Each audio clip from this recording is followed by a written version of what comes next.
Mes chers amis, les conditions dans lesquelles je me suis à nouveau porté candidat aux élections municipales de mars 2020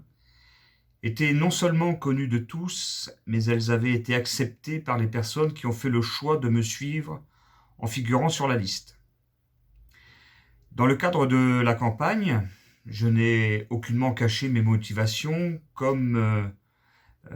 j'avais pu rappeler que Jean-Claude Mille n'avait pas spécialement brillé par son intelligence ou ses compétences, c'est le moins que l'on puisse dire. J'avais aussi mis en garde contre les méthodes qui seraient utilisées par Benoît Cornu, vrai manipulateur, notamment connu pour avoir un rapport assez particulier avec la vérité. À mes colistiers, à qui je n'ai jamais rien caché et auprès desquels j'ai toujours agi dans une totale transparence, j'avais fait état le soir des résultats de mes interrogations quant au fait qu'ils auraient les reins et les épaules assez solides pour affronter ce que j'avais moi-même enduré pendant 6 ans. Du moins, je parlais des gens que j'accompagnais avec moi, enfin qui m'accompagnaient dans cette aventure qui était toute nouvelle pour eux. Comme vous l'avez sans doute remarqué, notre page Facebook, ouverte au nom du groupe des élus de Ronchamp Espoir après les élections, n'enregistre plus aucune activité depuis 3 mois. Cela fait suite aux menaces de poursuite qu'avait proférées Benoît Cornu lors de l'ouverture de la séance du conseil municipal du 4 février dernier, au cours de laquelle il pointait les pseudo-mensonges qui figuraient sur une publication qui mettait en cause le travail de déneigement de 2 employés communaux connus comme étant proches soutiens de Benoît Cornu. Il avait alors menacé de poursuivre tout le groupe en diffamation si la publication visée n'était pas retirée sous 24 ou 48 heures, je ne sais plus. Bien entendu, elle reste visible puisque ne relevant que des faits exacts. Depuis cette date, bien que j'ai pu démontrer à mes colistiers l'absurdité des propos tenus par Cornu, qui, comme d'habitude, est assez fort pour parler de ce qu'il ne connaît pas ou ne maîtrise pas, il n'a pas plus été possible d'évoquer les sujets qui allaient à l'encontre des orientations municipales. Le mal était fait. Je prendrai l'exemple des travaux dernièrement réalisés aux abords de la mairie et pour lesquels ma proposition d'une concertation interne au groupe minoritaire sur la pertinence de ceux-ci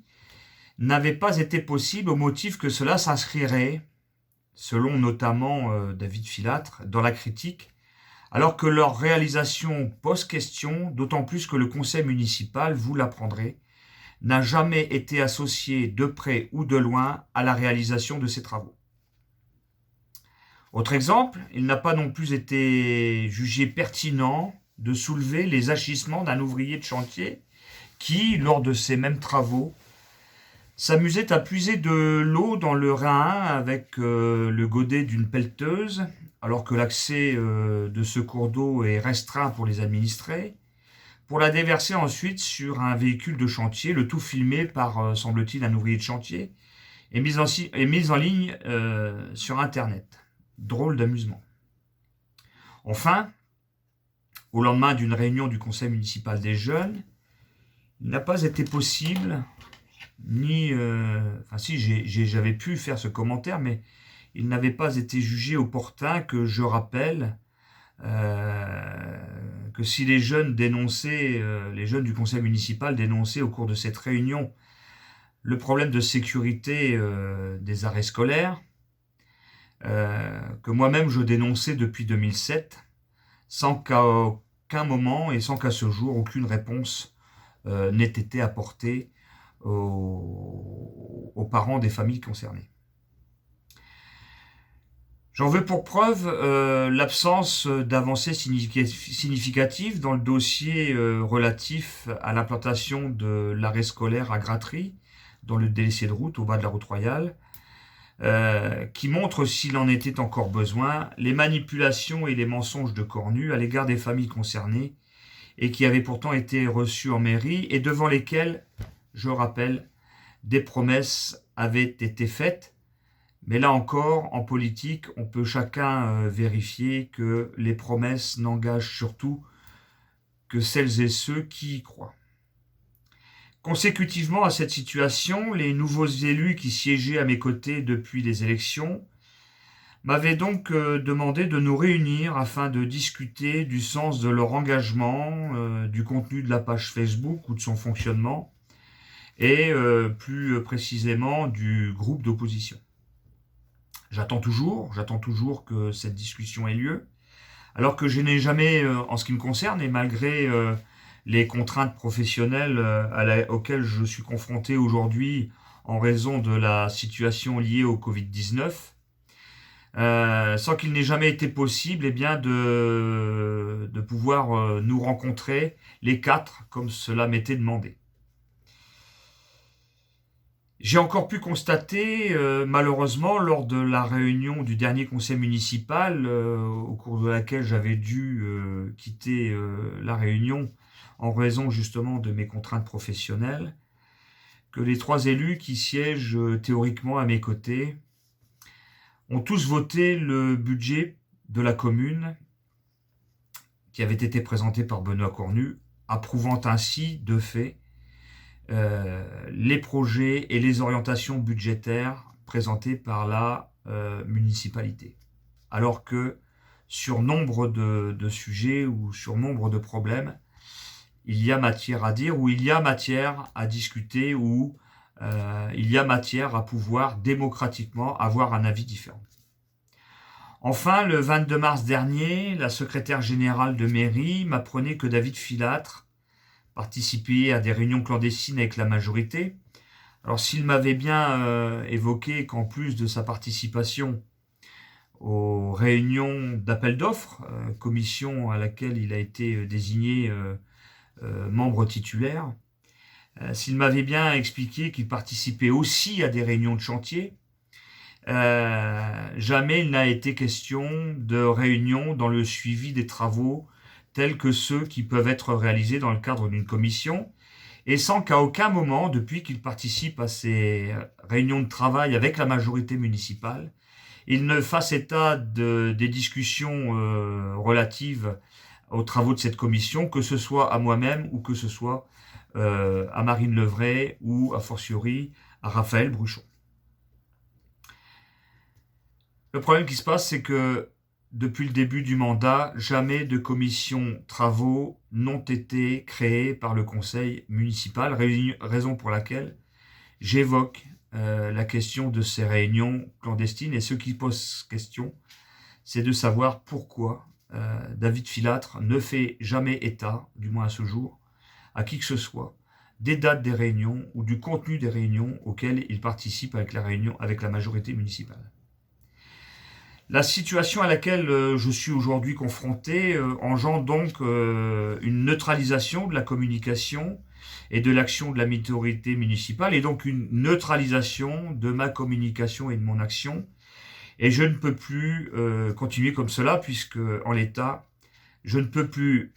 dire ou faire quoi que ce soit sans me heurter aux craintes aux craintes de mes colistiers. Voilà. Si j'admets mon tort de m'être laissé enfermer dans une logique de conflit depuis le début de cette nouvelle mandature, les vidéos le démontrent, il est clair que je paye aussi le risque que j'ai pris en parfaite connaissance de cause, en faisant confiance à des personnes uniquement au travers d'une affinité personnelle et non uniquement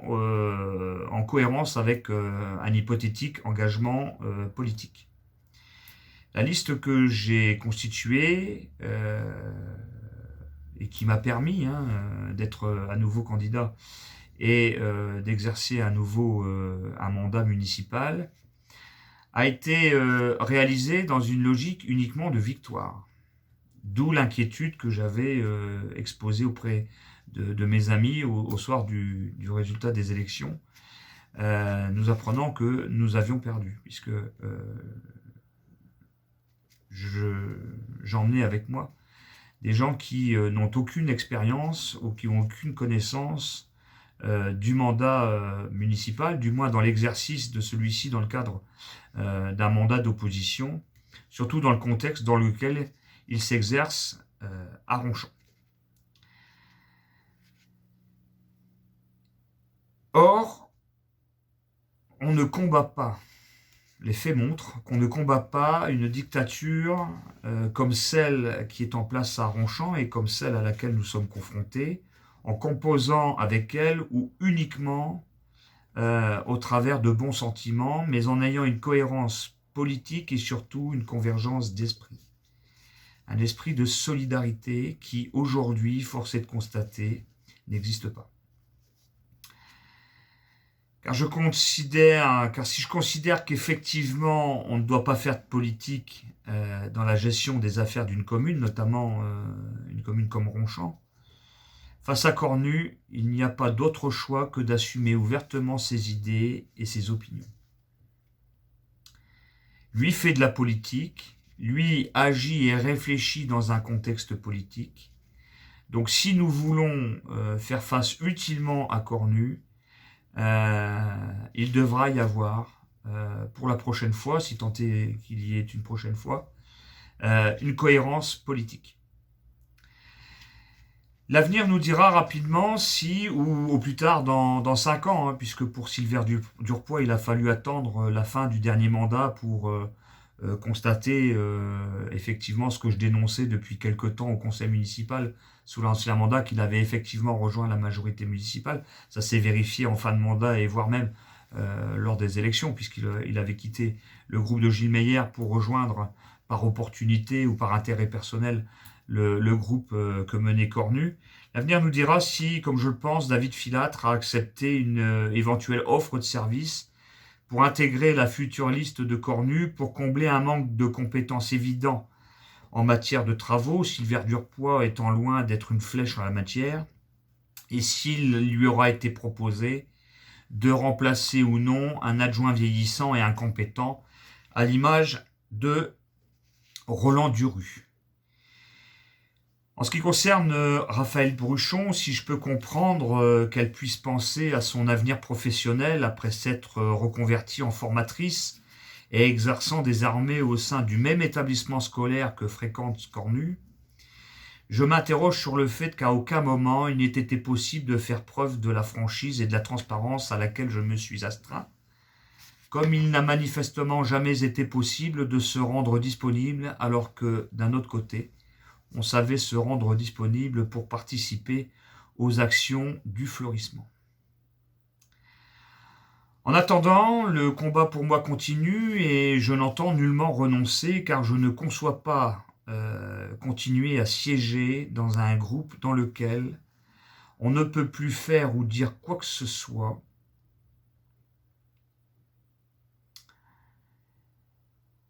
comme c'est actuellement le cas aujourd'hui. Sachez donc que je vais assez rapidement, comme je l'ai d'ailleurs déjà commencé, je vais engager des concertations, une large concertation avec non seulement l'ensemble des personnes qui figuraient sur ma liste aux dernières élections, pour faire un point de situation sur ce qui se passe aujourd'hui. Et je n'oublierai pas aussi de consulter un certain nombre d'entre les Ronchampois qui, même s'ils n'ont pas été candidats aux élections municipales, me soutiennent ou m'ont témoigné de leur soutien à l'issue même de ces élections. En attendant, sachez que j'ai décidé, en date d'aujourd'hui, de siéger dorénavant seul au sein du conseil municipal au nom du groupe Ronchamp Espoir, puisque ayant créé moi-même l'association qui porte le même nom, j'ai prétention à garder le nom de la liste que j'ai créée, et de reprendre en main ainsi, j'ai envie de dire, ma totale liberté d'esprit et d'action, ce qui va passer également par une reprise en main personnelle de la page Facebook qui avait été ouverte au lendemain des élections au nom des élus du groupe Ronchamp Espoir. Dès lors que je prends la décision de siéger dorénavant seul, cette page sera assez rapidement, ou au moment où cette vidéo sera visible, aura été ouverte ou réouverte à mon seul nom. Sachez enfin que si le contexte de crise sanitaire actuelle nous a tenus éloignés en matière de communication, notamment par l'arrêt de la diffusion du bulletin Ronchamp Espoir, celui-ci va reprendre et un prochain numéro devrait être distribué d'ici cet été. Donc, je vous dis à bientôt, je ne lâche rien et je remets naturellement, puisque je respecte les voies démocratiques de la République française, je remets donc l'avenir de mon mandat entre les mains des électeurs de la commune de Ronchamp. Ce que j'ai créé